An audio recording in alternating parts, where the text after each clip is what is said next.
You're watching E.T.N, where we don't do news, we just talk entertainment. Share and subscribe. Hey guys, welcome to Entertainment Talk Nation. This is Rob. This video we're going to do my spoiler full review of Godzilla 2014. Yes!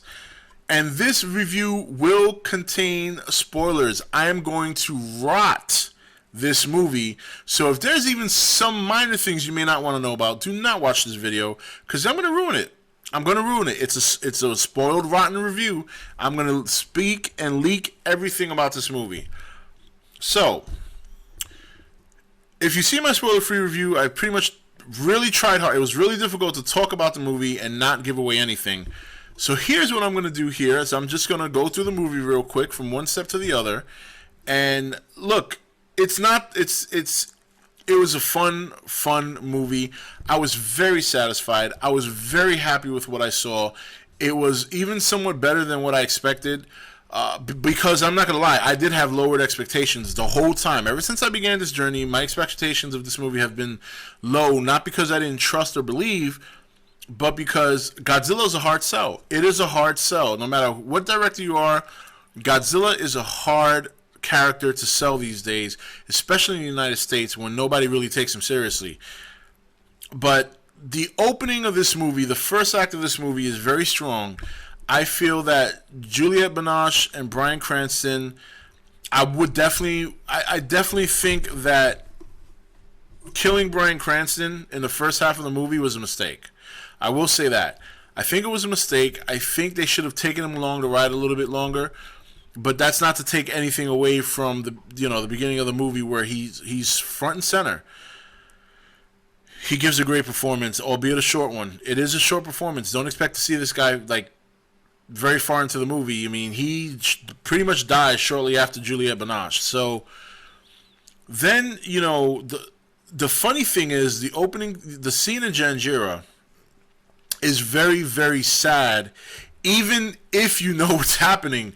I was taken back. I was like, wow, I've seen this 100 million times in trailers, and it still made me like choked up, because there was a part of it that you see in the movie that you don't see in the trailer or in the commercial spot, and that's when he closes the door. There's nobody there. There's nobody there at all, and he turns and he's crying, and you hear people knocking, and you see like 3 or 4 scientists screaming, and you see their whole face is just. And finally, they show her. And she looks at him, and she knows that he had to do what he had to do. She takes her mask off, and she just accepts her fate, and she says, take care of our son, take care of Joe. And it was very powerful. It was very powerful. I can see why a lot of people, a lot of critics are kind of criticizing the middle act of the movie because, again, Cranston's character dies shortly after that, a couple of scenes later, when the Muto breaks out of its cell or breaks out of its cocoon. And then it's pretty much Joe Brody the rest of the way. And it's tough because Aaron Taylor was not very strong. It's not that he did bad. He wasn't a bad actor in this movie. But he put it this way. He had a hard act to follow.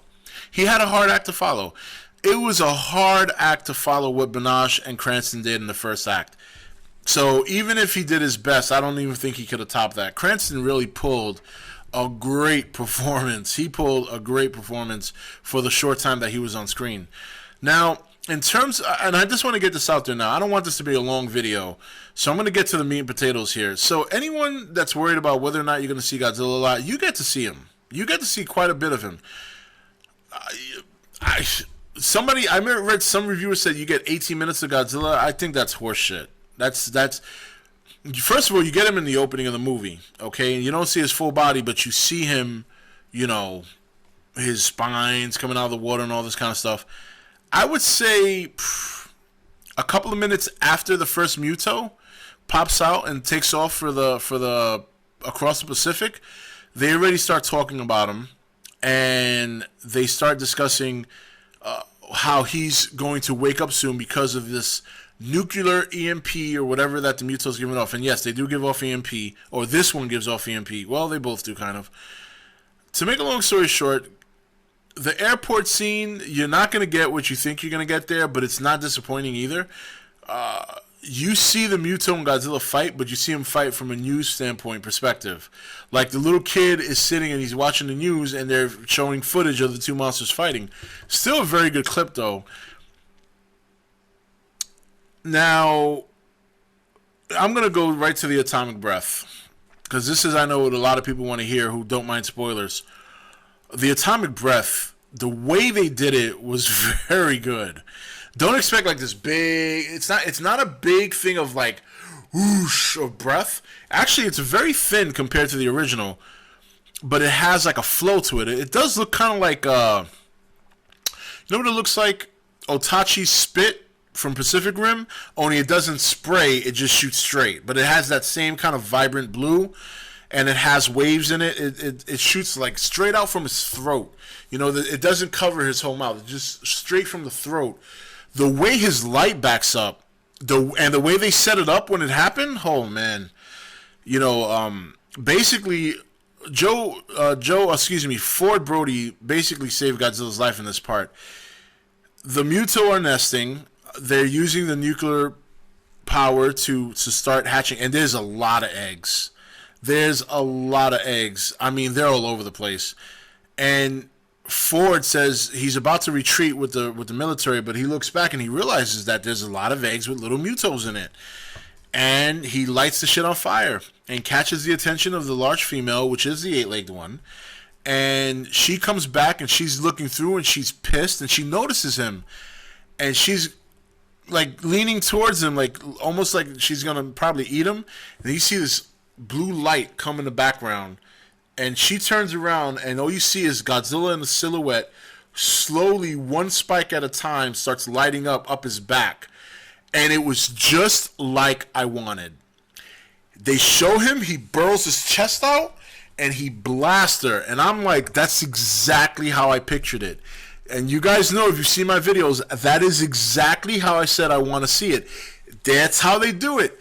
They show him, he burrows his chest out, he kind of like gets off, like, and then boom, there it is, and it was a sight of beauty, It's a fantastic movie. You know, you don't get oversaturated with Godzilla, but man, the way Gareth set it up, and the flow was great. I thought the flow from beginning to end was fantastic. You know, you don't get, it's not slow to me. Like, it flowed good. It kind of just carried, the story carried in such a good pace. It didn't feel rushed, but it didn't feel overly long. It was never boring. You felt the build-up. He did a good job of building it up. Did you see Godzilla right away? No. But you felt the build-up. You know, you see him swimming. You see his spikes up. You know, you hear him. He's there. It builds, and it builds, and it builds until finally the climax scene that takes place with him fighting the Mutos is incredible.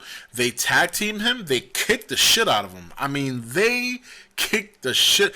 In fact, if it wasn't for Ford, they would have killed him. They both had him pinned down on the ground, just poking at him with their claws. And he's there like this, and he's taking it. Then Gareth did the one thing I didn't think you could ever do with Godzilla. He had his atomic breath. We know that the Godzilla of Japan has the pulse attack, and Gareth has created what I like to call the kiss of death. The kiss of death. He, just when you think he's going to copy King Kong, he grabs the 8-legged Muto's mouth. He looks like he's about to break his jaw, and he stops halfway. His back lights up and down the throat, and blows his head out. And then he holds his head. He looks. He drops it. He looks to the sky, and he roars. You don't get any more epic than that. You really don't. What else do I need to say? You know, if you don't like spoilers and you saw the spoiler review, but if you're a person who doesn't care about spoilers and you're seeing this review right now, you don't believe what I'm saying, go see this movie. This shit is epic. There's no way. I still am in disbelief at how he took a character like this that is traditionally very cheesy, and he did a lot of justice to it. And I think, in my honest opinion, I think not seeing Godzilla throughout the whole movie does the movie more justice than anything else. Because you get that nice build-up. And finally, when you see him perform, it is like, man, it's like, I said it in my last video and I'll say it in this one. Gareth makes you thirst throughout the whole movie, and you get a sip, and you get a sip. But the more sips you get, the more thirsty you get. Until finally, at the end, you take your drink. And boy, is it a good drink. So just cover a couple of things real quick before I end this video. There is male and there is a female. The female is the 8-leg. The winged one is the male. The winged one's badass. I think the winged one did more damage to Godzilla than anything. I mean, he beat the shit out of him. But then Godzilla smashed it with its tail into a building and split its head. It was great. They are kind of the big surprise on the Halo drop, just so you guys know, is just that you see them in the midst of battle while they're coming down. So, and I think a lot of people figured that much, or they figured they'd see the Mutos mating. The Mutos don't mate per se. They just, it's hard to explain. You got to go see it. But basically, let's put it this way: the nuclear power fertilizes her eggs. Put it that way. You don't get to see quite the destruction you think you might see. Like, every part of the destruction in the movie is shown from a perspective of a news conference. Oh, and they trolled everybody on the movie commercial. When they show Vegas and they show that monitor that says 6.3 earthquake in Japan, that's on the commercial. On the TV, it says Vegas under attack, and you see the 8-leg Muto wrecking Vegas right before he wrecks that spot where the TV is. So, but anyway, guys, we're going to talk more about the movie. I'm just trying to keep, look, it's already almost 12 minutes, so I'm trying to keep these short. But we're going to do more videos discussing about this. Don't forget that this Saturday at 9 p.m. is going to be the live stream where we can discuss everything about the movie. By then, I would have seen it a second time. I am going to see it again tomorrow night because my wife wants to see it. And that's it. That's it, man. It's been a long journey. It's been worth the wait. I'm very, very happy. I'm very satisfied with what Garrett did. Anyway, guys, this is Rob signing off for E.T.N, where we don't do news, we just talk entertainment. Take it easy. Thank you for watching E.T.N. Don't forget to subscribe and join the Nation Facebook page.